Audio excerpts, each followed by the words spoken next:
A day after the swearing-in ceremony of the Narendra Modi LEG-NDA government, cabinet berths were allocated. The BJP retained key portfolios including defense, external affairs, home affairs, and finance, which constitute the cabinet committee on security.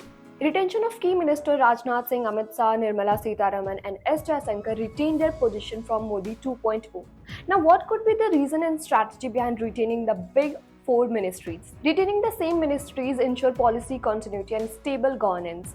Rajnath Singh, Amit Shah, Nirmala Sitharaman, and S. Jaishankar bring valuable experience and expertise, crucial for ongoing project and initiative. Defense Rajnath Singh gives India's geopolitical landscape. Retaining Rajnath Singh ensures a steady hand in managing defense strategies and relations with neighboring countries. External Affairs S. Jaishankar, as a career diplomat, Jaishankar ensures India's foreign policies remains robust and responsive to global dynamics, strengthening India's international standing. Home Affairs Amit Shah retentions underscores the government focus on internal security and law and order.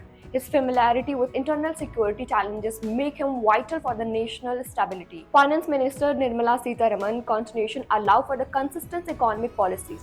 She plays a pivotal role in shaping budgetary decisions and managing economic reforms. By retaining key minister, Modi signaled confidence in their abilities, fostering unity and strengthening within the party. Also, keeping critical portfolios within the BJP indicates firm control, reducing potential conflicts over important policies. Retaining these ministers projects stability and continuity to the public and international observers, reassuring them from steady governance despite a reduced majority. These align with Modi's visions from India's development, ensuring experienced leaders remain at the helm of critical ministries.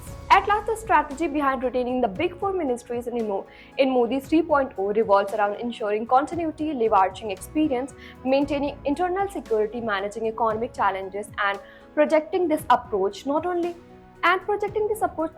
strengthens governance